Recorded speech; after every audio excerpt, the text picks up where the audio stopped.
오늘 말씀은 시편 3편입니다. 우리 한 목소리로 함께 합독하겠습니다. 여호와여, 나의 대적이 어찌 그리 많은지요. 일어나 나를 치는 자가 많으니이다. 많은 사람이 나를 대적하여 말하기를 그는 하나님께 구원을 받지 못한다 하나이다. 셀라. 여호와여, 주는 나의 방패시요 나의 영광이시요 나의 머리를 드시는 자니이다. 내가 나의 목소리로 여호와께 부르짖으니 그의 성산에서 응답하시는도다. 셀라. 내가 누워 자고 깨었으니 여호와께서 나를 붙드심이로다. 천만인이 나를 애워싸 진친다 하여도 나는 두려워하지 아니하리이다. 여호와여, 일어나소서. 나의 하나님이여, 나를 구원하소서. 주께서 나의 모든 원수의 뺨을 치시며 악인의 일을 꺾으셨나이다. 구원은 여호와께 있사오니 주의 복을 주의 백성에게 내리소서. 셀라. 아멘. 오늘 이 시편을 시작하면서 그 제목을 보면 다윗이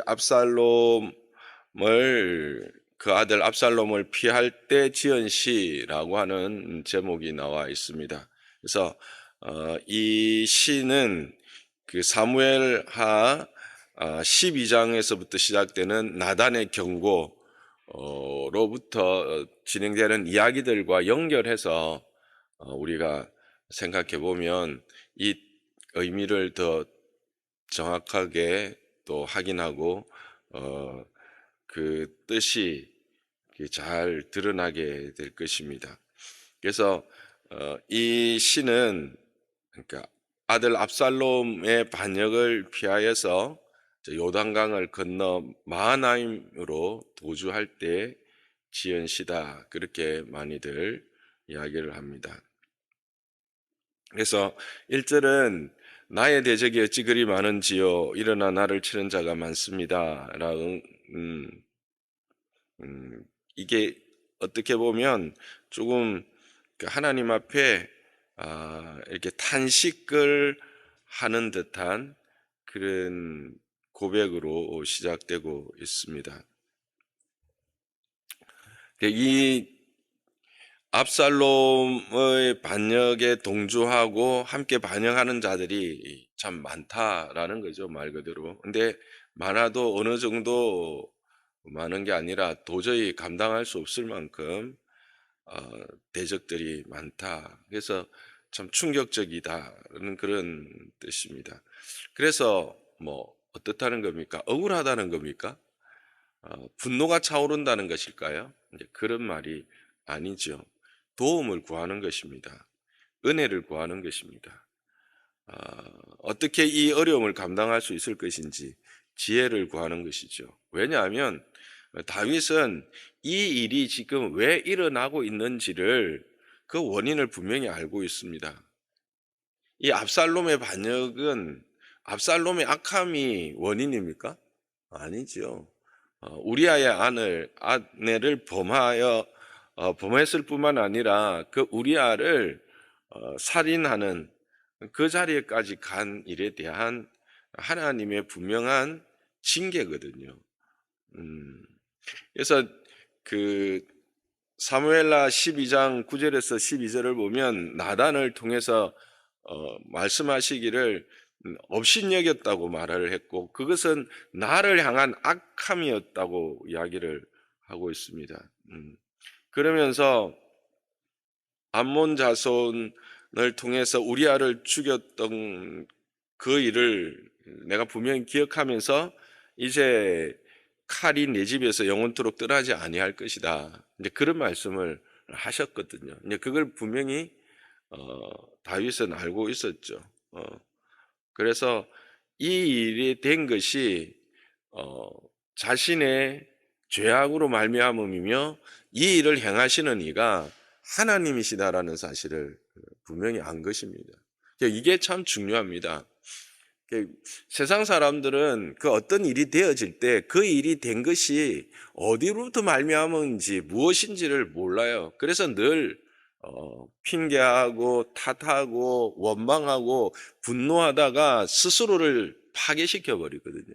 근데 우리는 실질적으로 우리의 삶 가운데 물론 어떨 때는 또 이유 없은 것 같은 욥이 당하는 것 같은 그런 이제 환란의 때가 있지만 거의 대부분은 어떤 일들이 딱 일어날 때 특히 이제 어떤 사인이 있죠. 그 전에 하나님의 분명한 사인이 있고 그리고 그 일이 일어날 때 우리는 나를 보게 하는 거예요. 나를 보게 하고 또 그 일이 하나님께로부터 온다는 것. 그러니까 하나님으로 말미암지 않는 어떤 일도 없다. 그리고 모든 일이 하나님의 그 섭리 아래 있다. 하나님의 일하심 가운데 일어나는 것이다. 라고 하는 사실을 이 다윗은 분명히 안 겁니다. 그래서 이 다윗이 지금 이렇게 우리가 보면 아주 그냥 탄식하는 것 같으나 이것이 단지 탄식이 아니라 하나님 앞에 아픔을 토하며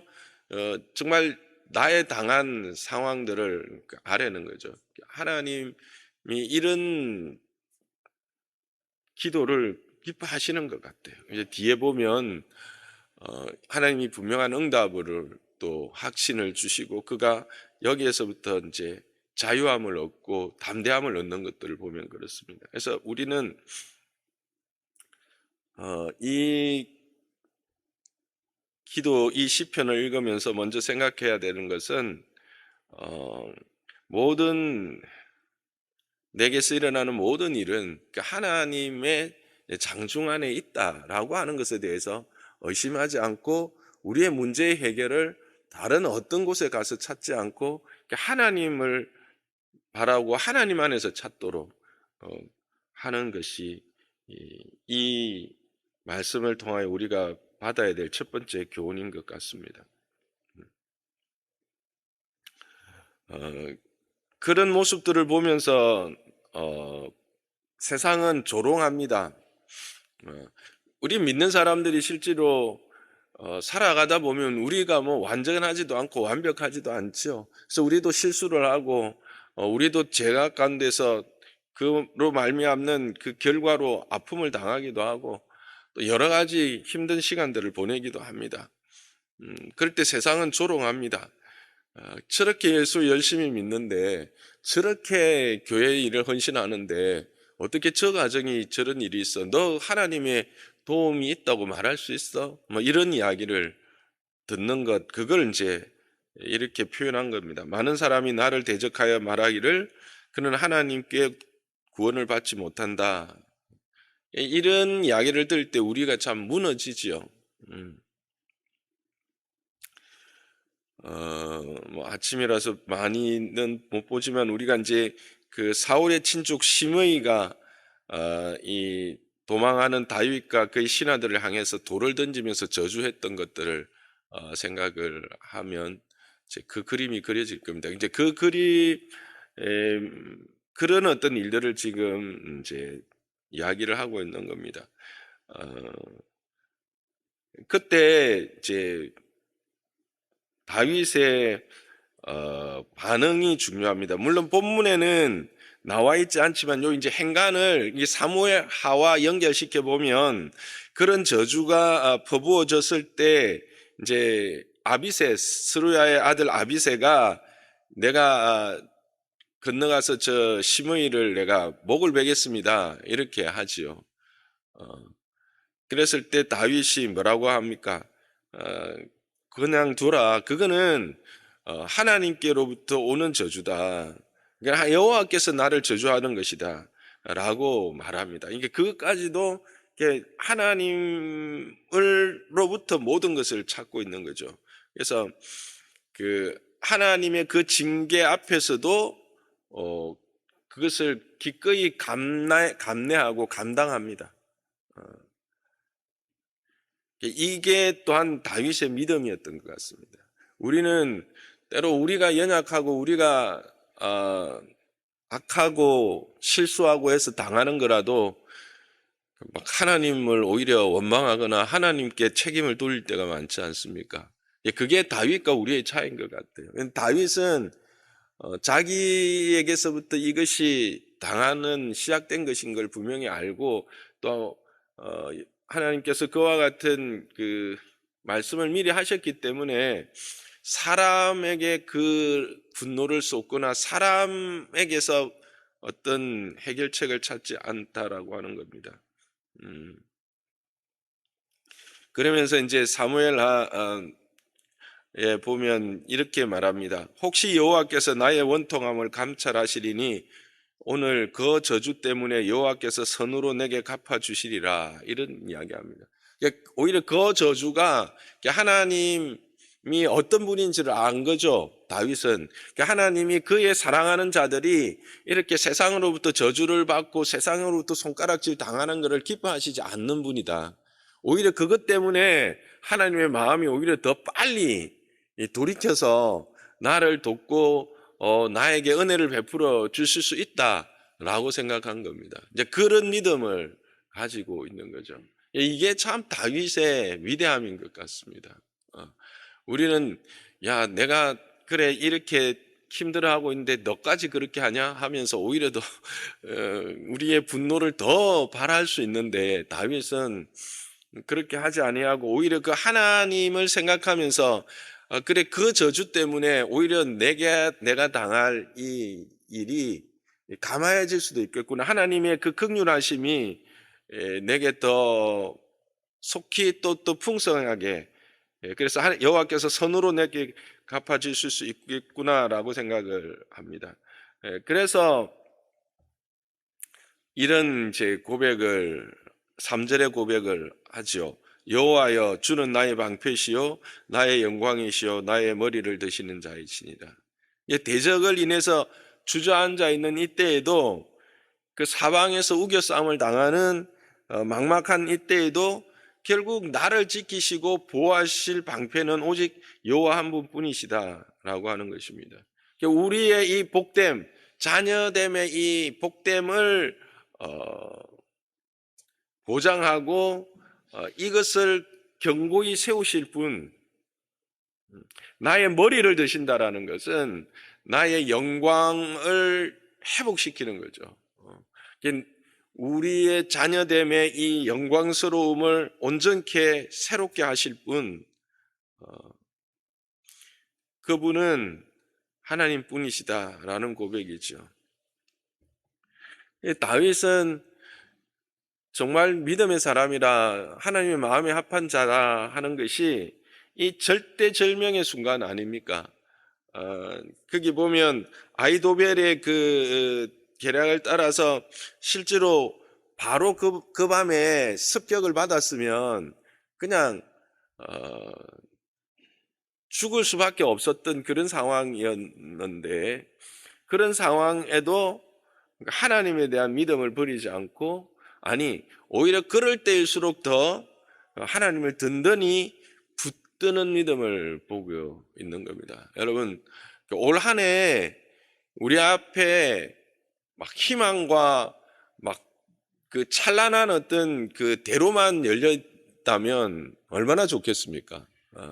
그러나 매년 제가 그런 이야기를 하는 것 같은데, 올해도 그런 찬란한 태양만 떠오르고 대로만 열려 있는 날들로만 채워지지는 않을 것입니다. 오히려 비가 오고 진눈깨비가 날리고 바람이 내가 생각지 못한 폭풍이 몰려오고, 그래서 내 삶이 그냥 뒤집혀 버리고 그런 날들 있을 것입니다. 그럴 때 우리의 믿음이 어디를 향하고 우리가 어떤 마음으로 그 상황 앞에 직면해야 될 것인가, 그 절대절명의 상황 가운데 우리가 어떤 고백으로 나가야 될 것인가를 오늘 여기서 우리는 보고 있는 것입니다.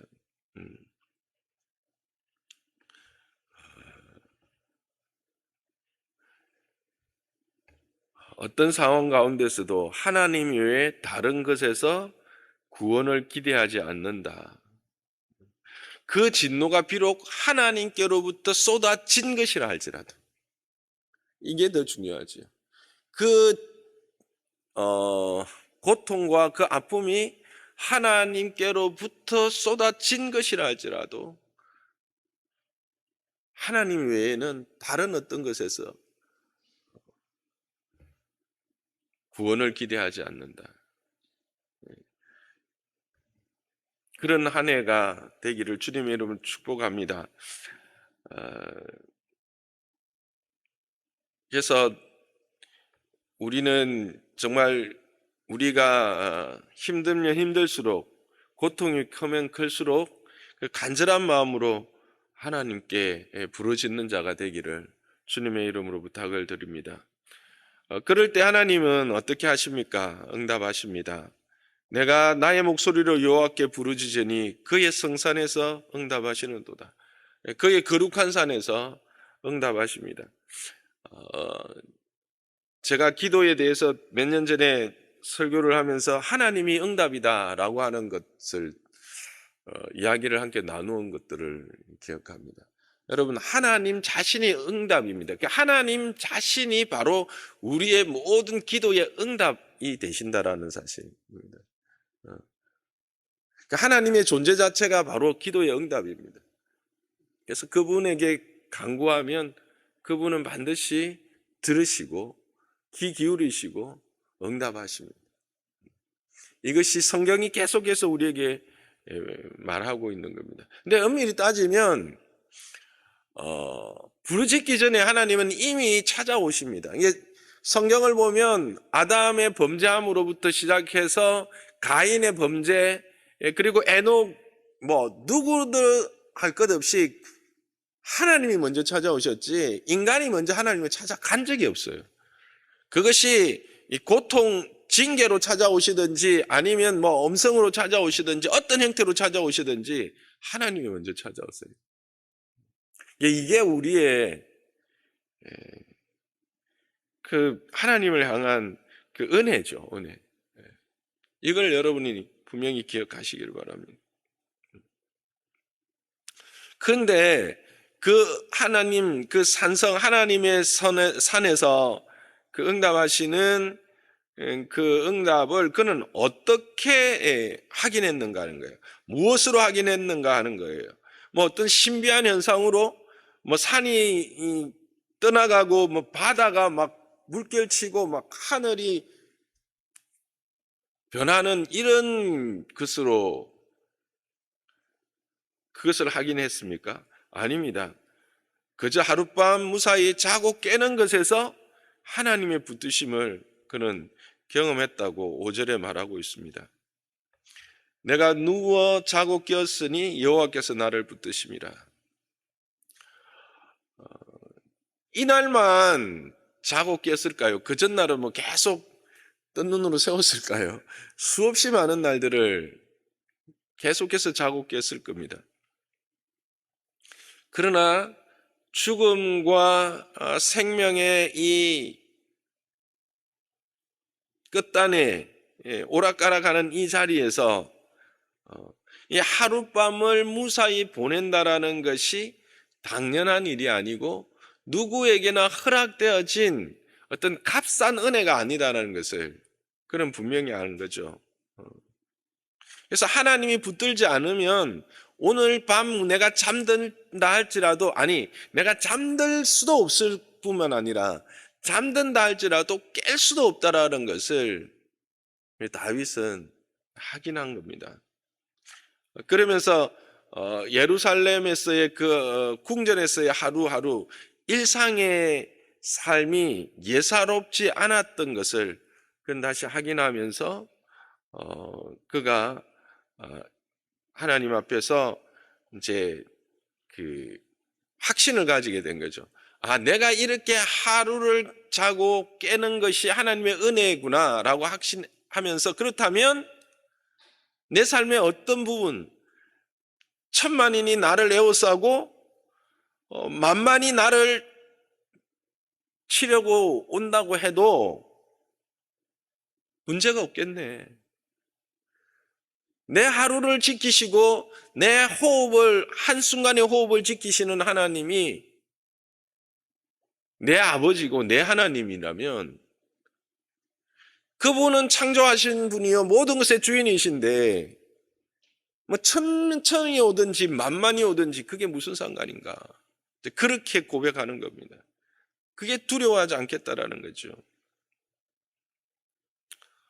어, 여러분, 이 믿음을 가지는 한 해가 되기를 주님 이름으로 축복합니다. 올 한 해 앞에 말씀드렸듯이 분명히 우리 앞에 생각지도 못했던, 아니 때로는 뭔가 조금 예상은 했지만 그것이 내가 감당할 수 없는, 앞에서 이야기했던 것처럼 아이고, 아니 칼이 우리 집에 떠나지 않는다고 해도 이렇게까지 하실 수 있습니까? 아들을 통해서 이런 어떤 모든 것이 무너지는, 억장이 무너지는 그런 일들이 분명히 있을 수도 있습니다. 그럴 때 여러분 담대하시기 바랍니다. 하나님은 여러분의 일상을 지키실 뿐만 아니라 여러분의 삶의 그 어떠한 도전 앞에서도 여러분을 지키시고 보호하시는 분, 그분이 하나님이십니다. 그분이 우리의 아빠입니다. 우리의 아버지입니다. 예수님이 나는 이제 너희들을 종이라 하지 않겠다. 너희를 나의 친구라 하겠다고. 종과는 사귐이 없습니다. 비밀을 이야기하지 않습니다.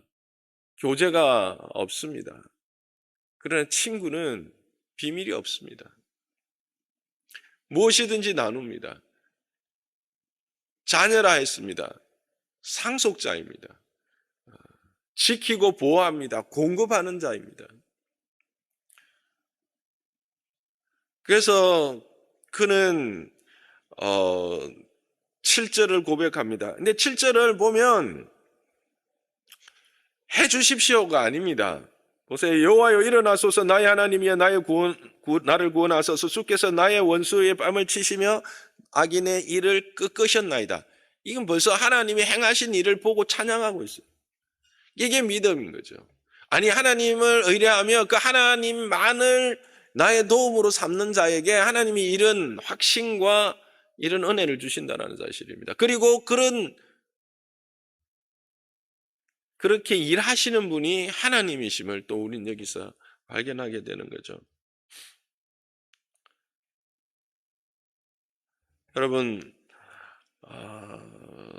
여러분의 삶에 문제가 있고 힘들고 어려움이 있을 때 그 어려움 너머에 있는 하나님, 그리고 그것을 이루어내셔서 나를 다시 머리 들게 하시는 그 하나님을 보는 믿음이 있기를 주님의 이름 축복합니다. 그것을 보면서 우리가 함께 달려가는 2024년이 되었으면 좋겠습니다. 2024년 우리 교회도 이제 큰 새로운 일들을 시작합니다. 하나님께서 이 장로 지역에 있는 10% 영혼들을 우리에게 맡기셨다고 우리는 고백했고, 그것들을 위해서 우리는 나아가서 전하고 했습니다. 하나님이 은혜를 주셨고 또 여러 가지 사인들을 우리에게 주셨는데, 우리가 부족한 사람이 그것들을 참으로 하나님의 뜻을 생각하기보다 나 개인과 또 사람들을 의식한 것들을 통해서 이 일들이 늦어지고 있다. 저는 그렇게 확신하게 되고, 오히려 이단들과 하나님 없는 자들이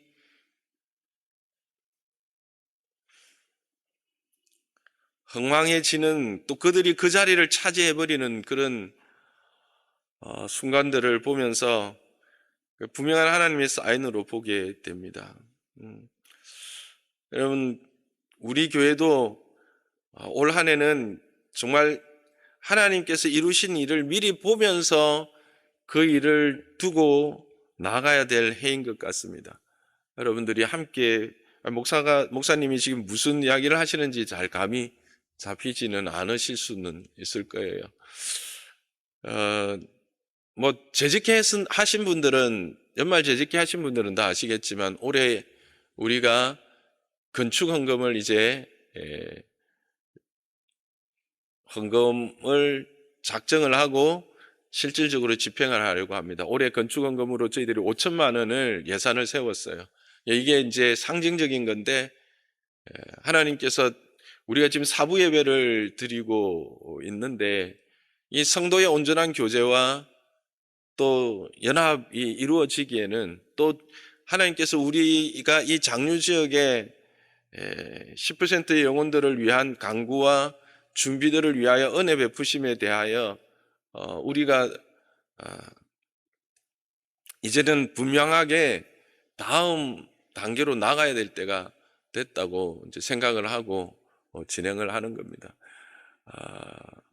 여러 가지 경로가 있었던 걸 기억하시는 분들이 있을 겁니다. 하나님이 특히 종교부지 두 군데가, 한 군데는 불교 재단으로 넘어가고 한 군데는 하나님의 교회라고 하는 이단에 넘어가는 것을 보면서 저는 마음에 참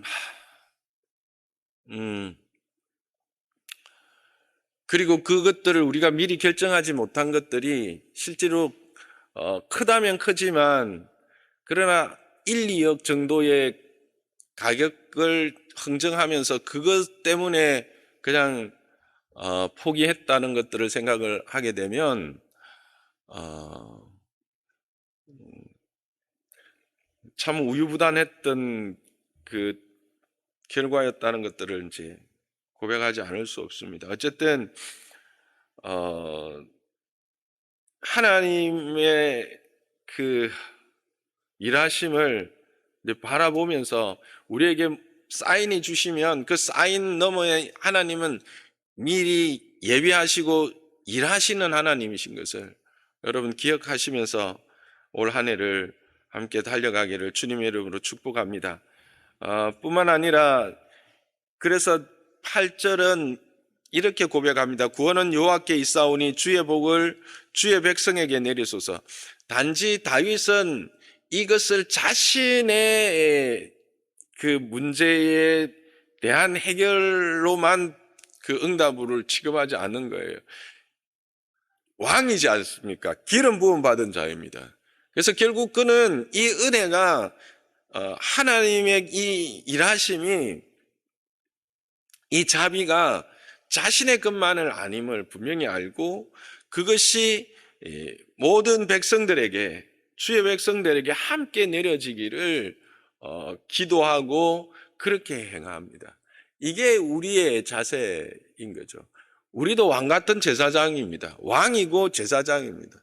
그리스도로 말미암아서 거룩하게 구별되어진 자들입니다. 그러니까 우리의 삶을 단지 우리의 삶으로 완성되어지는 것, 우리의 삶에서 하나님의 은혜를 누리고 경험하고 문제가 해결되는 것으로 우리는 만족하는 자들로 서 있거나 부름받지 않았다라는 사실입니다. 우리는 우리의 삶을 통해서 궁극적으로 이 땅 백성들 가운데, 이 땅 가운데 하나님의 은혜가 확인되어지고 그 하나님의 복이 흘러가게 하는 자로 세웠고 부르셨다라고 하는 사실을 우리는 여기서 다시 한번 확인할 수 있어야 합니다. 저는 이 8절을 보면서 다윗의 또한 위대함은 모든 하나님의 은혜를 자신의 문제 해결이나 거기에 초점이 아니라 자신을 통해서 그 하나님의 은혜가 자신에게 맡겨진 그 백성들에게까지 이루어지기를 그는 소망했고 그 일들을 행했던 것들을 봅니다. 저와 여러분 올 한 해 하나님께서 분명히 우리의 다양한 형편 여러 가지 환경 가운데서 우리에게 은혜 베푸시고 하나님의 하나님 되심을 확인시켜 주시고 그것을 통해서 하나님의 영광을 받으실 것입니다.